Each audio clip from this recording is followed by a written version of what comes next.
আসসালামু আলাইকুম সবাইকে। আশা করি আপনারা সবাই ভীষণ ভালো রয়েছেন। আজকে আমরা এসএসসি ব্যাচের দ্বিতীয় অধ্যায় সেট অফ ফাংশনের আরেকটি সৃজনশীল নিয়ে হাজির হয়েছি। আজকের সৃজনশীলটি হলো চট্টগ্রাম বোর্ড ২০২৫।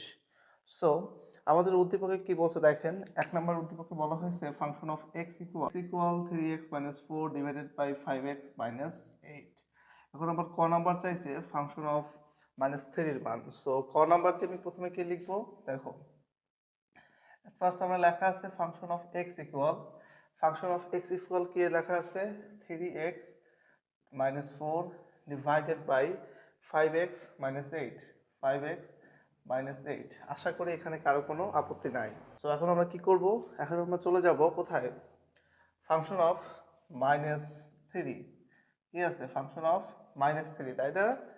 আচ্ছা, তাহলে আমরা লিখবো 3 ইন্টু এক্স এর জায়গায় -3 -4 ডিভাইডেড বাই 5 ইন্টু এক্স এর জায়গায় কি লিখবো -3 -8। ওকে, এখন এখানে একটু তাকাই। এই যে এক্স এর জায়গায় যেটা সেটা আমরা এখানে লিখেছি, আবার এই এক্স এর জায়গায় আমরা এখানে এটা লিখেছি। আশা করি এগুলো আমরা পারবো। সো এখন দেখো এখানে গুণ করতে হবে। সো কত আসে, প্লাসে মাইনাসে মাইনাস, 3 তিরিক্ষে 9, -4 তো এখানে রয়েছে, প্লাসে মাইনাসে মাইনাস, 3 পাঁচা 15, এখানে -8 তো আছেই। তাহলে উপরে কত আসলো, মাইনাসের 9 আর 4 কত হয় 13, আর নিচে 15 আর 18 কত হয় 23। মাইনাস মাইনাস কাটা গেলে কত থাকে 13 ডিভাইডেড বাই 23। এটা কার মান, ফাংশন অফ -3 মান। ওকে, আচ্ছা, এই ছিল আমাদের কত, ক নাম্বার ম্যাথ। এখন আমরা চলে যাব খ নাম্বার ম্যাথে। সো আমরা চলে আসলাম কোথায়, খ নাম্বার ম্যাথে। আমরা অনেকে এ ধরনের ফাংশনাল ম্যাথ দেখে ভয়ে আর ম্যাথটাকে করতে যাই না, ভাবি অনেক জগা খিচুড়ি রয়েছে। সো আমি চেষ্টা করব আজকে সহজভাবে এটাকে এক্সপ্লেন করার। আসো কি বলছে দেখো, ফাংশন অফ এক্স ইকুয়াল দেওয়া আছে না, এখানে ফাংশন অফ কি চাইছে 1/x²। তাহলে আমার প্রথম এবং প্রধান কাজ ফাংশন অফ এক্স এর আদলে ফাংশন অফ 1/x² এর মান বের করে আনবো। কি করব, ফাংশন অফ এক্স এর আদলে আমি ফাংশন অফ 1/x² এর মান আমি বের করে আনবো। আমার এই মানে কি দুইটা সেম জিনিস, ইয়েস। তাহলে আমার জন্য আরো সহজ হয়ে গেল। তাহলে আমি কি লিখবো আগে দেখো, আমি লিখবো ফাংশন অফ এক্স সমান সমান কি লেখা আছে 3x - 4 ডিভাইডেড বাই 5x - 8। এটা কার মান, এটা হলো ফাংশন অফ এক্স এর মান। এখন আমি কি বের করব, ফাংশন অফ 1/x² এর মান বের করব। তাহলে 3 ইন্টু আমি কি লিখব 1/x² -4 ডিভাইডেড বাই 5 ইন্টু আমি কি লিখব 1/x² এবং -8 করব। দেখো এখানে 3টা উপরে গুণ হবে, 5টা উপরে গুণ হবে, এটা কত আসবে 3/x² -4, এটা কত 5 অক্ষে 5, 5/x² -8। এবার এখানে আমি ভগ্নাংশের বিয়োগ করব, এখানে আমি ভগ্নাংশের বিয়োগ করব। তাহলে দেখো এর নিচে কেউ নেই, মানে মনে মনে একটা 1 আছে, ওদের লসাগু করলে আমি কি পাবো x² পাবো। x² দ্বারা এটা ভাগ করলে কত পাবো 1, 1 দ্বারা 3 রে গুণ করলে 3, মাইনাস আছে মাইনাস, এখানে মনে মনে 1 আছে, 1 দিয়ে x² ভাগ করলে x² আর 4 গুণ করলে কি আসবে 4x²। এবার নিচেরটা দেখো x², এখানে এইটার নিচে মনে মনে 1 আছে, x² আর 1 এর লসাগু করলে আমি কি পাবো x²। এই x² দিয়ে x² ভাগ করলে 1, 1 দ্বারা 5 রে গুণ করলে 5 অক্ষে 5, প্লাস থাকলে প্লাস, মাইনাস থাকলে মাইনাস, আমার এখানে কি আছে মাইনাস, আমিও দিব মাইনাস। এবার 1 দ্বারা এটাকে ভাগ করলে আমি কি পাবো x² দ্বারা 8 রে গুণ করলে আমি কি পাবো 8x²। ওকে, এখন আমি এই ভাগের দ্বারা এটা উল্টায় গুণ করে দিব। তাহলে আমি কি পাচ্ছি দেখো, উপরে পাচ্ছি 3x, 3 উপরে কি পাচ্ছি 3 4x² ডিভাইডেড বাই x², গুণন এটা উল্টে যাবে, উপরে যাবে x², নিচে আসবে 5 8x²। তাহলে এই নিচেরটা কি হলো উল্টে গেল, উপরে গেল x² আর নিচে আসলো 5 8x²। সো x² বাদ গেলে উপরে কি থাকে 3 4x² আর নিচে থাকে 5 8x²। ওকে, এটা আমি কার মান পেয়েছি, ফাংশন অফ 1/x² এর মান পেয়েছি। একটু তাকাও আমার এখানে, ক্ষয় কি বলছে, function of 1/x² -1 divided by function of 1/x² plus 1 এর মান চাইছে। তাহলে আমি লিখতেছি প্রদত্ত রাশি। আচ্ছা, আমার প্রদত্ত রাশি কি বলছে, function of 1 divided by x square minus 1 divided by function of 1 divided by x square plus 1. একটু আগেই দেখো আমরা একটু আগেই function of 1 divided by x স্কোয়ারের মান বের করছি না, সেটা কি ছিল 3 minus x 4x square divided by 5 minus 8x square. সবার মান বসাচ্ছি এখন আমরা। সো এই জায়গায় কত আসবে 3 minus 4x square divided by 5 minus 8x square, then হলো মাইনাস 1। অল ডিভাইডেড বাই কত হবে, অল ডিভাইডেড বাই হবে 3 minus 4x square divided by 5 minus 8x square plus 1। তাহলে function of 1 divided by x স্কোয়ারের মান আমরা এখানে ইনপুট দিয়েছি। তাহলে দেখো আমি যদি এইখানে আমি ভগ্নাংশের বিয়োগ করি এবং এইখানে যদি আমি ভগ্নাংশের যোগ করি, তাহলে আমি কি কি পাচ্ছি, আমরা যেটা পাচ্ছি সেটাকে যদি লিখি, দেখো নিচে কত আছে 5 মাইনাস 8x স্কোয়ার, আমি লিখলাম 5 মাইনাস 8x স্কোয়ার। সো এইটাতে এটা ভাগ করলে 1 দ্বারা উপরে যা গুণ করবো তাই আসবে। এটা কত আসবে 3 মাইনাস 4x স্কোয়ার। এরপর মাইনাস আছে, আমি দেবো মাইনাস, তাহলে নিচে মনে মনে 1 আছে, 1 দ্বারা এটা ভাগ করলে এইটা পাবো, এইটা দ্বারা 1 গুণ করলে এটাই হবে। সেটা কি হবে 5 মাইনাস 8x স্কোয়ার। এরপরে নিচেরটার ক্ষেত্রে নিচে আমার কত আছে 5 মাইনাস 8x স্কোয়ার আছে না, এই যে 5 মাইনাস 8x স্কোয়ার। সো এইটা দ্বারা এটা যদি ভাগ করি তাহলে আমি 1 পাবো, 1 দ্বারা উপরে গুণ করলে যা আছে তাই হবে, সেটা হলো 3 মাইনাস 4x স্কোয়ার। সেখানে প্লাস আছে, আমি কি দিব প্লাস, ভিতরে কি হবে দেখো এর নিচে মনে মনে 1 আছে, 1 দ্বারা এটা ভাগ করলে এটাই হবে আর গুণ করলে এটাই আসবে। এটা কত হবে 5 মাইনাস 8x স্কোয়ার। সো এখন এই ভাগটা উল্টে আমি গুণ করব, ভাগটা উল্টে আমি কি করব গুণ করব। তাহলে উপরেরটা যা আছে সেম থাকবে, নিচেরটা উল্টে যাবে। সেটা উপরে কি আছে 3 মাইনাস 4x স্কোয়ার, মাইনাসের জন্য ভিতরের চিহ্ন উল্টে যাবে, এটা হয়ে যাবে প্লাসের, প্লাস থেকে মাইনাসের 5, এটা হয়ে যাবে মাইনাস থেকে প্লাসের 8x স্কোয়ার। এবং নিচে কি থাকবে তাকাও, নিচে থাকতেছে আমার 5 মাইনাস 8x স্কোয়ার গুণন।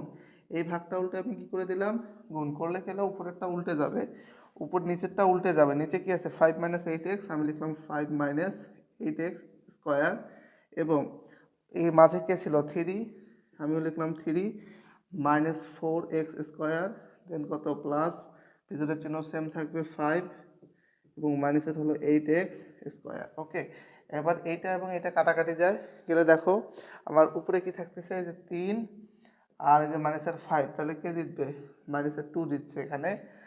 আর মাইনাসের 4x স্কোয়ার আর প্লাসের হলো 8x স্কোয়ার, তাকাও এই যে মাইনাসের 4x স্কোয়ার প্লাসের হলো 8x স্কোয়ার, কে জিতবে প্লাস জিতবে, কত ব্যবধানে 4x স্কোয়ার ব্যবধানে। তাহলে আমার সামনে কি লিখবো 4x স্কোয়ার ডিভাইডেড বাই, নিচে দেখো এই 3 আর 5 কত হলো 8, আর এখানে মাইনাসের 12টা 4 স্কোয়ার আর মাইনাসের 8 স্কোয়ার, তাহলে কত হলো মাইনাসের 4x স্কোয়ার আর মাইনাসের 8x স্কোয়ার। তাহলে কি অন্ধকারের সংখ্যা বেড়ে কত মাইনাসের 12x স্কোয়ার হবে না, আমি লিখলাম মাইনাসের 12x স্কোয়ার।